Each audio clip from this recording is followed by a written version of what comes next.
rebuild communities, rescue the planet, recover economies. Above all, restore hope.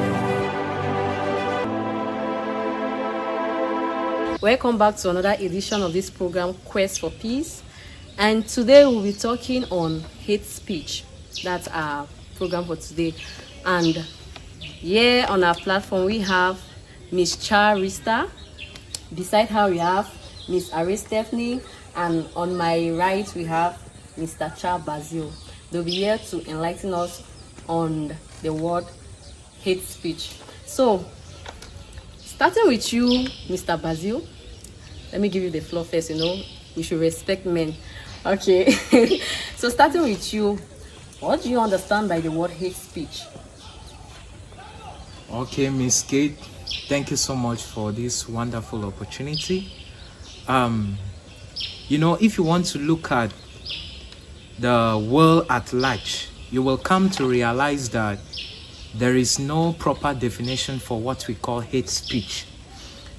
But looking at the United Nations organization that happens to be like a father to us, we can draw a definition from there.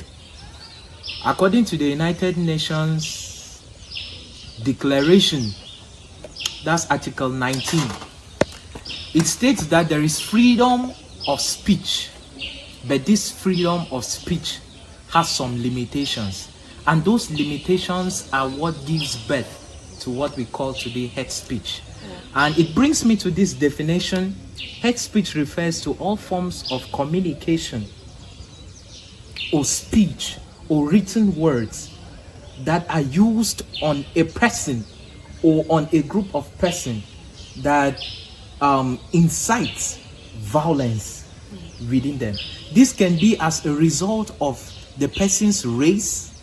We have religion, we have gender, we have culture, and just to name a few. So that is what I think hate speech is all about. All right, thank you very much, Mr. Basil. All right, the next we have the second question here, and this second question will be referring it to Miss Charista, the person on my left. Okay, so Miss Charista, why do you think people use that word hate speech? Why do people love using hate speech in our society today?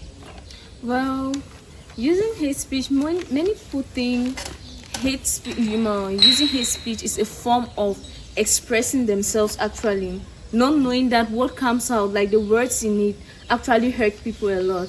Hate speech is a form of expression, and it ruins people's emotions a lot, because the people that actually bring it out from their mouth, they can either be saying it because they are more superior than the person he or she is talking to, or he can be saying it because he feels much more important than that person, not actually saying it like a joke, but saying it with regards to their social standards and all the like. Taking for example, if we see these Hausa people, we always feel like we are much more privileged than them, which makes them sometimes they feel like they are being misregarded in the society. There's a slogan that they usually throw at them. When you say that to them, for you it's for fun, but it hurts them. Yeah. And it's the same thing, like you can see an albino and you say, "Ha, that guy is so fair for my liking." That's hate speech. For you, you're expressing yourself. Once that person gets it, it ruins the person's emotions. So people use it as a form of communication, but not actually knowing that what is the content of it ruins and can destroy an entire country just using that speech. So are you trying to say that there are some people who use hate speech without knowing they're using hate speech? Actually, I can say yes, there are people who use it without knowing. Just for example, taking an example, we are Cameroonians, and there are some tribes that people feel like men are not supposed to get married from people coming from that particular tribe. So when someone wants to get married, I'm like, I know that tribe. What do you know about that tribe? Okay. One, the person will be eager to understand, what do you know? Like, you using that statement shows that there's a negative aspect concerning that tribe. What do you know about it? And the person, what comes out, your explanations might either fix the marriage or ruins it. So hate speech, whether you're using it consciously or unconsciously, it is good you avoid it in all circumstances. Okay, thank you very much, Miss Rista. Okay, I'll go back to Mr. Charbazil before I get to Miss Stephanie. Mr. Charbazil, please, there's this question for you. People ask that what are the effects? They want to know the effects and the consequences of this hate speech to our society. When people use hate speech, what do you think can be the outcome, the effects, the consequences of the hate speech? Oh, thank you so much, Miss Kate. From what you just said, it is painful to talk about it. It is sad when you think about hate speech. The effects of hate speech are so cumbersome and so devastating that 90% of our society and the conflicts happening in the world today are as a result of that. Hate speech. What are some consequences of this hate speech? Hate speech preaches a lot of division. There is no way you can build peace in the society when hate speech continues to live there. Okay. It is dangerous. Yeah.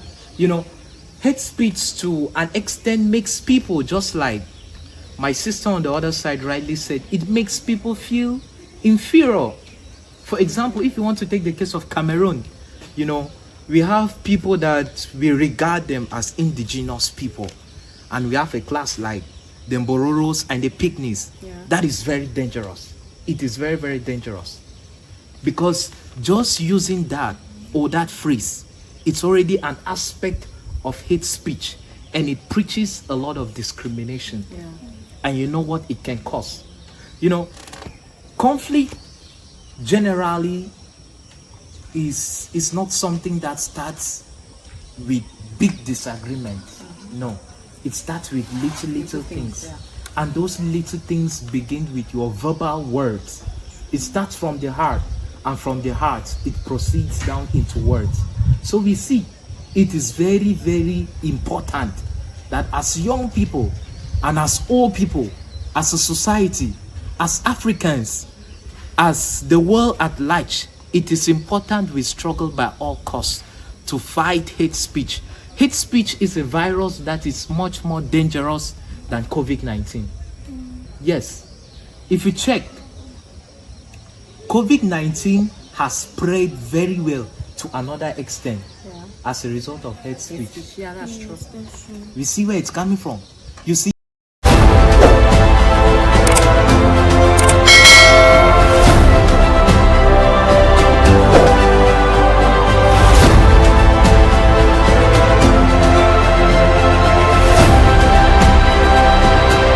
rebuild communities, rescue the planet, recover economies. Above all, restore hope. All right, the next question here we have is for Miss Ari Stephanie. Firstly, I appreciate the way you're glowing. You know, the way you're glowing here is really making me go crazy. Thank you very much. Okay, so the next question here is, how can hate speech lead to conflict, or rather, how can hate speech escalate conflict, and how can we avoid hate speech in our society today? Okay, thank you very much, Miss Kate, for this wonderful opportunity. Well, first of all, like my brother Riley said over there, he said something. He talked about violence. Before the Rwanda genocide in 1994, the Tutsis were being referred to as cockroaches. Man, when they call you cockroaches, it's like die. So the feeling, it brings about violence, and you really want to retaliate when someone insults you like that. So actually, hate speech leads to violence, and this violence can lead to conflict. When you abuse or call someone, and the person actually feels as if he or she is nothing in the society, and so the feeling of retaliation keeps growing in the person inner being. You understand? Which can lead to violence. Yeah, which can lead to violence and then conflict. There's a difference between violence and conflict. Yeah. So violence can actually not be a face-to-face confrontation. Actually, you just growing the urge to do something is actually it means that you actually have the sense of violence in you, and you can bringing it out now to reality. It means that it's conflict. Yeah. So now hate speech can lead to conflict in the sense that when you use a hate speech on someone, the person develops that urge of retaliation. Okay. Yeah, and it leads to conflict. Okay, and how do you think we can avoid hate speech in our society? All right, thank you very much. Avoiding hate speech, it's very, very kind of difficult. Yeah. Like my brother will always say that habits are easily formed but difficult to eradicate them. When you have developed something, it is very difficult for you to leave it. Yeah. Now, but there is a solution that we can actually render for those people who are using hate speech. One of the ways is by educating the people through academic institutions and religious institutions, when you come to school and the government imposes this, at least the government should put some courses or educate the lecturers to also educate the students about hate speech, because it is a very, very dangerous virus, like my brother has rightly said. It's very dangerous and it's really fast spreading. So if we learn to educate these people in academic institutions and in religious institutions, then it will be very, very nice. And secondly, we can also avoid or prevent hate speech, by talking about inclusiveness and bringing a sense of belonging rather than bringing diversity inside the whole issue. For example, you can, instead of you saying, look at this Mbororo boy, you said, oh, look at my brother. Yeah.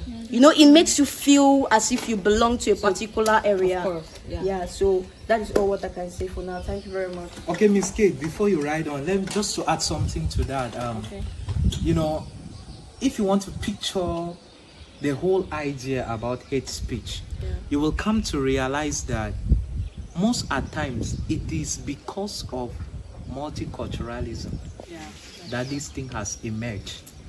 It is because of the so many different cultures that we have in the society that makes some people feel that they are superior Than to the others, others. which is not like that. As people that are highly aware of this thing, its disadvantages, it is good for us to understand that if we can understand our diversity, we understand how multicultural we are, we can use these as a tool to build up unity, and hate speech will be dealt with. I believe that togetherness is the language we all understand. Of course. Love happens to be the only principle that can bring people with different cultures together. Yeah. So if we can inculcate the attitude or that lifestyle that we love each other regardless of where you come from or the language you speak. I wish God could have permitted me not to be born an African. That is what some people will say, but that is not the case. Yeah. Some will tell you that I wish I could speak French. That is not the case. Yeah. Some will say I wish I could speak English. Spanish, Okay. but it's not like that. What you should be concerned about is if I can speak English, if I can speak French, if I can speak Igbo, if I can speak Fulfude, if I can speak Hausa, it means God created me there for a purpose. And that purpose is not to preach hate, but to preach unity. So I believe with that, we will actually live in peace and unity despite our multiculturalism.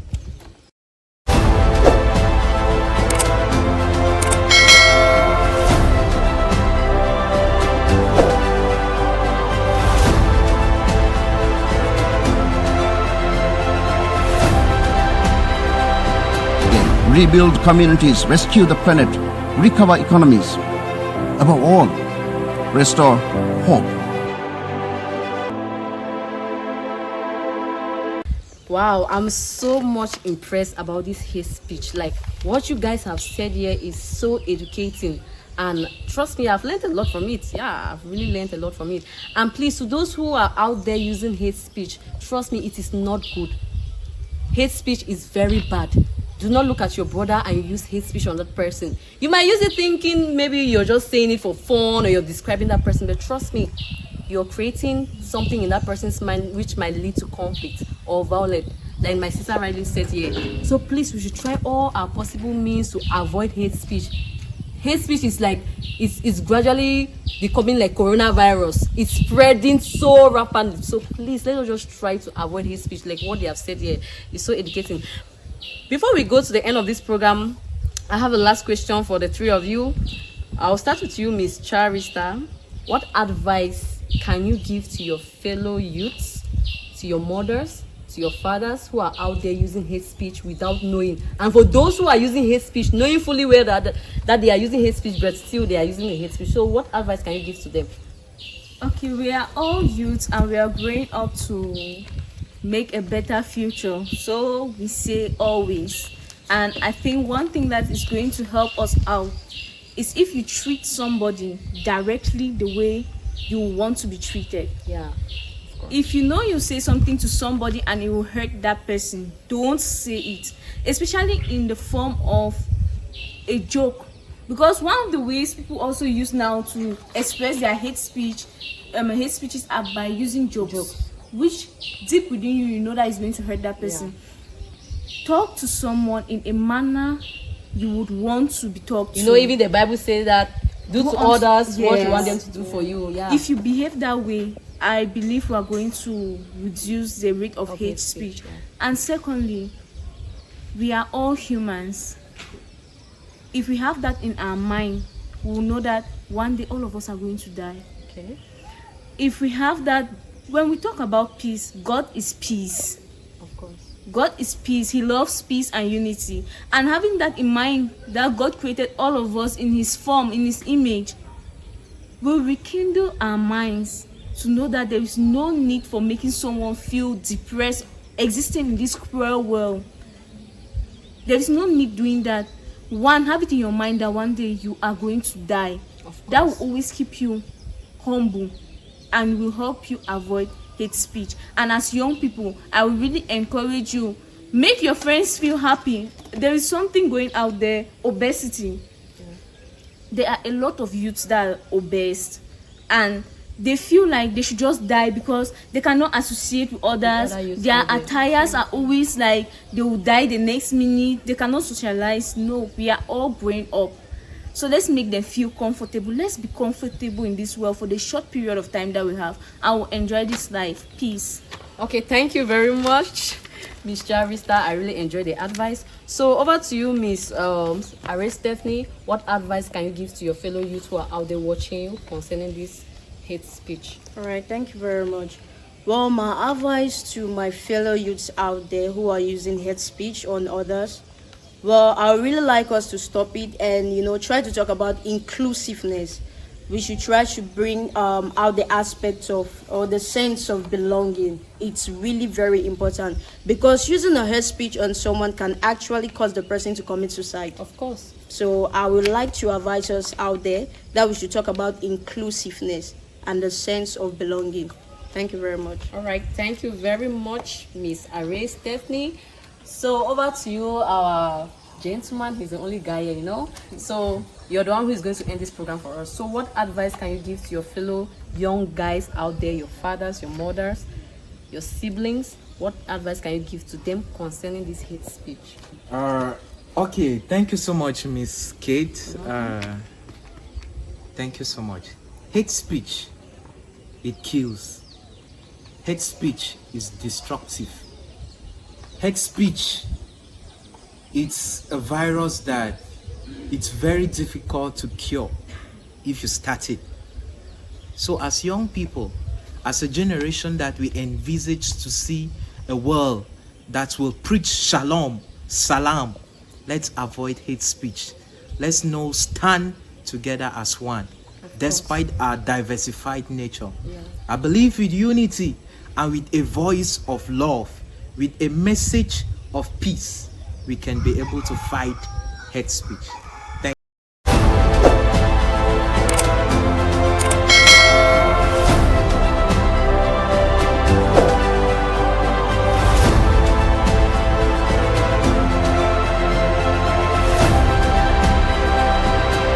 Rebuild communities, rescue the planet, recover economies. Above all, restore hope. Tell me your department, where you're coming from. Okay, I'm a student of International Relations and Conflict Resolutions. Wow, under wow. the Faculty of Laws and Political Science. Wow, that's so interesting. You know, this program is from the students of International Relation and Conflict Resolution, meaning this is an interesting department. I'm so much happy concerning this program. Like, it's so interesting, and I'm happy that the Department of International Relation and Conflict Resolution can do something like this. And trust me, you guys should keep up. That's good. Thank to you. take upon yourself to enlighten your fellow young guys and fellow young girls out there concerning hate speech and other programs is so interesting. And thank you very much for joining us in this program.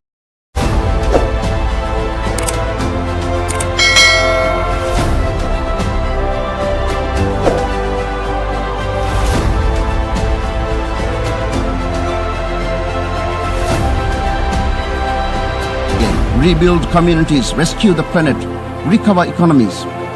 Above all, restore hope. Okay, good morning, Miss Louis Sandrine. I believe you have been hearing this word hate speech in our society today. So please, can you define hate speech, what you understand by hate speech? Thanks first for giving me the speech. I will begin. Let me say hate speech is an abusive or a threatening speech that can either be insult or discrimination to others. For example, you can meet someone walking on the way and you just aim slams, like insulting the person, or you might see someone trying to do something greater and you like bring the persons down by insults, which will make the person, discourage the person from moving further. That is what we call hate speech. It discourages people. It gives people it brings people down lower and lower, backward, which is not good for our society today. Okay, so for example, if I say, okay, if I see somebody walking on the road and maybe that person is fair in complexion and I'm dark in complexion, and I say, I hate that person because she's fair in complexion, is that hate speech? It's really bad. It's really bad. That's a hate.